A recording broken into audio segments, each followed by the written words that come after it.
lacotech.com, lacotech.com, or lacotech.com/default.asps. Google is viewing these sites as, Google is viewing this as 3 different websites with the same content. Okay? You need to, on the back end, and there are terms for this called a 301 redirect, make sure that only one version of your website is what Google sees, and all the others are sort of redirected behind the scenes to the one version. Because if you don't do that, what happens is Google sees 3 websites with the same content. A, they say you have a duplicate content issue, and B, they don't know which version of this site is the one you really want people to go to. And because of that, they sort of put them all on like the middle ground because it's not their responsibility or their algorithm isn't built to assess which is which. Best practices is telling Google which website is the right one and making all the others sort of behind the scenes redirect to the one you want. And typically the one you want is the www. Another issue and another opportunity to make your website do well within natural search is having metadata that is customized to your page. You'd be amazed at how many companies don't fill in the metadata, which is telling the search engines what your website is about. It's a back-end coding thing that it's a field and you just need to fill it in. And if you fill it in and tell the search engines what your site is about, you will rank better as a result. This company, you'll see, what Google ended up pulling was just their footer tag or something, nothing that was specific to the site. So A, you're not giving Google what they want, and B, if somebody sees this in the search engine, in the search results, that's not a very compelling link to want to click on. Instead, if you had written a sentence to go there that was zeroed in on your target audience, your click-through rate, the percentage of people who see that and then click on it, would be much higher. So we want to make sure that the back-end stuff that actually shows up in the search results are tailored to your target audience.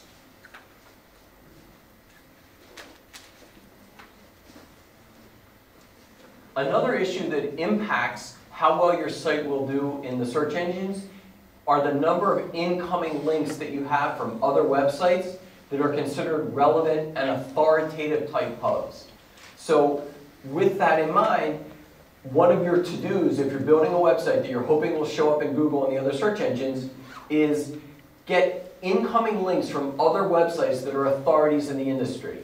Whatever that industry could be. It could be an accreditation council for colleges. It could be the trade association for your industry. Wherever you are marketing, the more incoming links that you can have from people, from businesses rather, that are in that same industry, the more Google will see you as an authoritative hub in whatever your industry is, and that counts. Before we get into search engine marketing, I want to make one other point relative to how a website is assessed by the search engines. A ranking factor that didn't exist a few years ago, but that is big today, is the amount of time it takes your website to load. If a website is slow to load, you will be penalized relative to a site that loads quickly. Not only, and I'm talking from the search engines, we've all experienced getting on a website that's slow to load and you leave because you're not waiting around and you click back and go to the next site, that's a given. But part of the ranking algorithm today of the search engines is whether your site loads quickly. And a lot of times that's a server issue, and when you build a website and you go to host it, and you go for the cheapest option of hosting you can find, one of the things that you may be sacrificing is load time.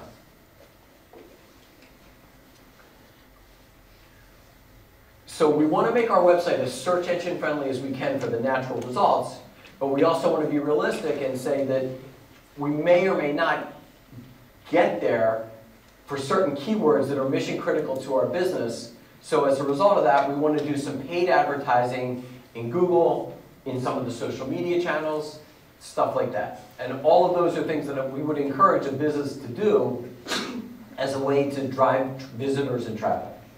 We'll look at traditional search, we'll look at display, We'll talk about remarketing, which is an incredibly powerful tool that exists today that wasn't around a few years ago. And we'll look at social media as well. So, once again, apologize for the small print, but this is traditional search. So when we talk about search engine marketing type advertising, I did a search in Google for Rome hotels. So the couple listings at the top are paid ads, and then everything on the right are paid ads. And all of this is the free stuff, the search engine optimization. So in a perfect world, we'd be in here on the first page, above the fold, meaning before the bottom of the page that you can't see without having to scroll down.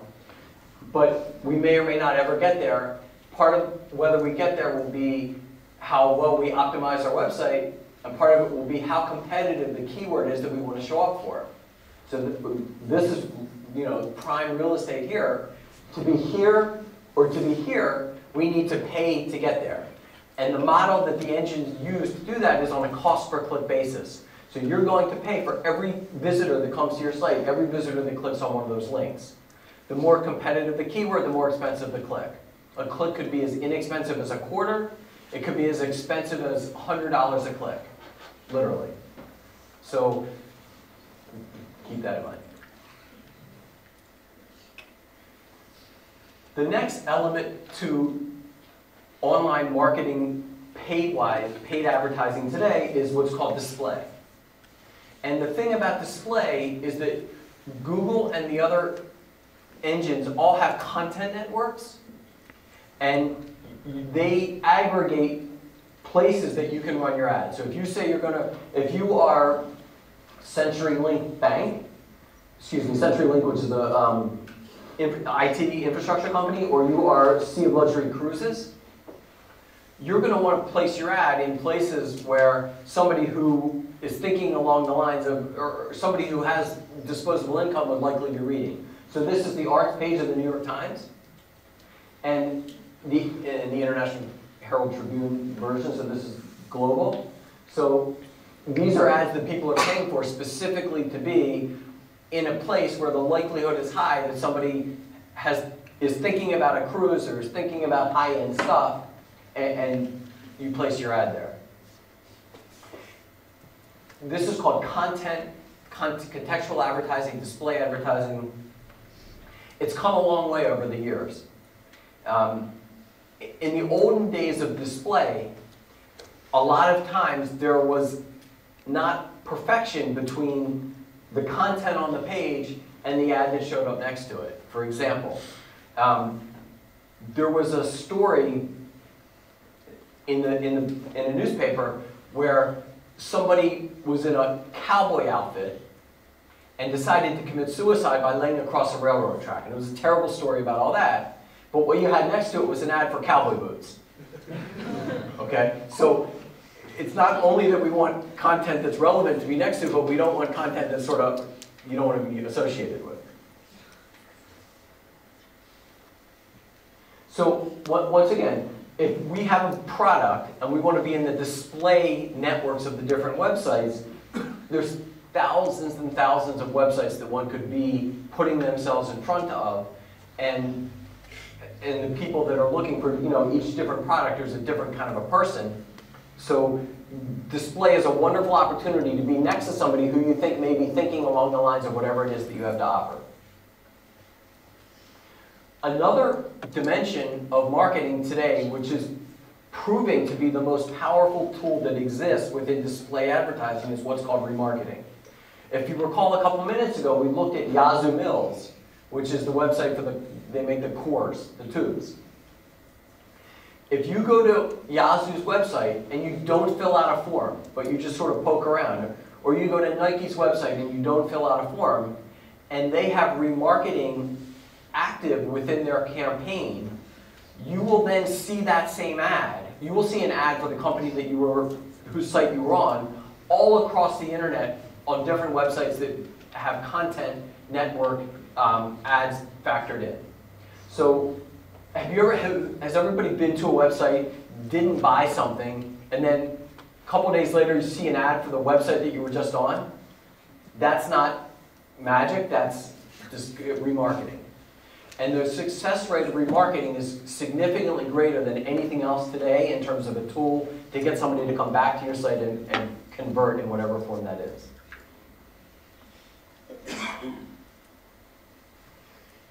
The big new area within advertising is social media. And it continues to get better and better in terms of one's ability to zero in on the audience that we're going after.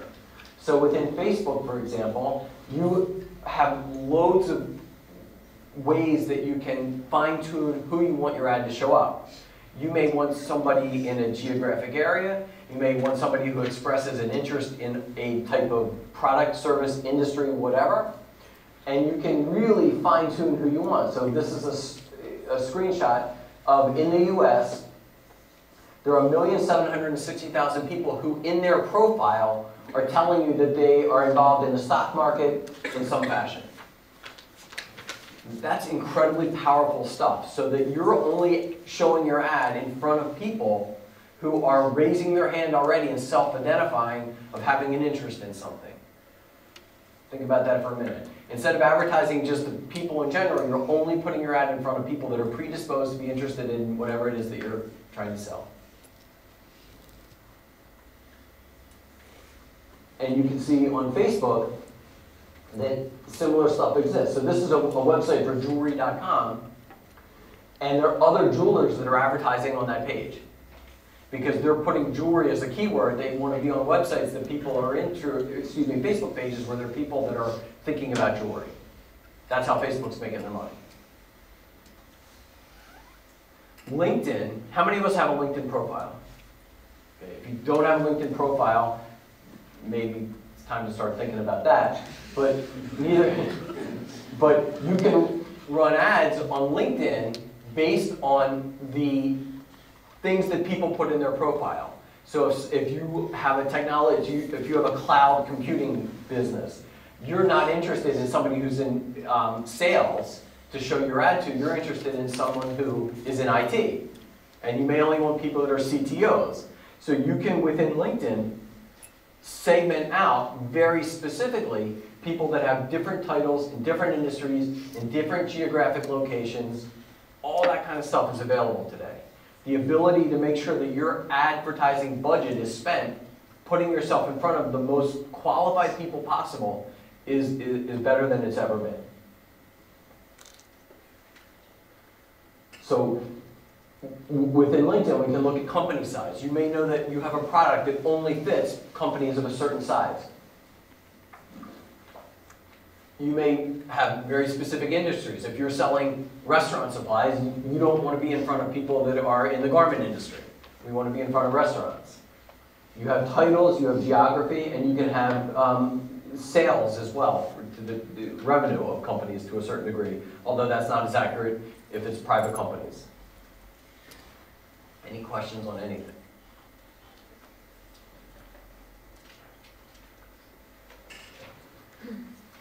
The biggest issue I see today with companies or organizations or education, universities, tackling social media is that they don't know where to begin, and they try to be all things to all channels and end up gaining little momentum as a result. So my words of wisdom relative to social media would be to find the channels where your target audience is most likely available. If we're selling something that's a business-to-business type product, we definitely want to be in LinkedIn, because that's the business-to-business marketplace today. But if we're on the consumer side, Facebook is an option. What are some of the options besides Facebook today where you're seeing advertising? And where are some places where you're not seeing advertising? Internations. I'm sorry? Internations. Internations? I'm unfamiliar with internations. Tell me. It's a worldwide network that is rivaling actually Facebook and LinkedIn because it's targeting the expats. Okay. Everywhere on Earth. So targeting expats around the globe as a very unique niche website. That's beautiful. Twitter is another example of a tremendously powerful social media entity today that's now enabling advertising. So you can tweet to people that follow specific hashtags. You can tweet to people in certain parts of the world. Things like that are super powerful, and each social media channel has a different method of charging you. So with LinkedIn, you're paying for the click. With Google, you're paying for the click. With Twitter, you're paying for engagement, meaning the only way that you're charged is if somebody retweets your tweet, if somebody clicks on a link in your tweet, stuff like that. So the ability, the landscape is changing literally by the week, and as new social media channels gain increased usership, i.e. Instagram, you're going to see ads on there as well. Another social media channel where there's huge advertising today is within YouTube. YouTube is owned by Google, and you can put your ads next to videos of certain topics and see very strong results there as well.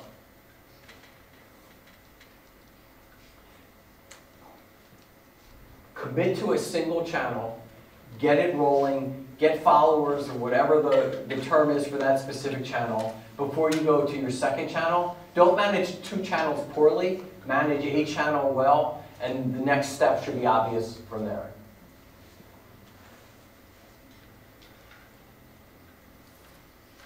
The more fresh content you put in social media that you can then repurpose on your site, the more effective you're going to be for search engine optimization as well.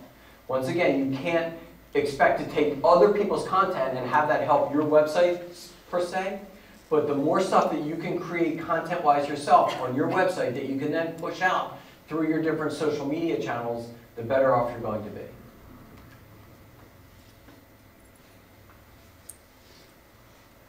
Google Analytics, if there's another takeaway from tonight, it's that the degree to which you're able to measure activity on your website will impact the overall success of your website. So the data tells a story. Look at it. Too many people have Google Analytics with beautiful data that they're getting, but they have no idea what the data means. So take the time to look at the data, ask questions, figure out from the data who's visiting your website, what keywords they're typing in to get to your website, which parts of your website are driving conversion activity, however we want to define a conversion, and then go further down that path and get rid of the stuff or change the stuff that's not working. You have amazing opportunities today to assess where your website's strong, where it's weak, test different page layouts, try different calls to action. All of that stuff is available to you, but if you're not looking at the data and assessing what's working and what's not, you're missing an opportunity that your competitor is probably taking. What's bounce rate? The bounce rate is the percentage of people that hit a page and the first page they hit on your website and leave. So if your website has a high bounce rate, if your website has an 80% bounce rate, that's telling you that 80% of the people that come to your website don't go past the first page. You want to try to minimize your bounce rate to as large a degree as possible. You want to see your bounce rate, if possible, well below 50%. And landing page optimization is vital in that, like every other aspect of web marketing, try different landing pages. See which one speaks more robustly to your audience. The more tied in your audience is and willing to share and convert, that's data that you need to then leverage to make other pages on your website similarly effective. I very much appreciate everyone's time this evening, and I wanted to leave time for questions, and thank you so much.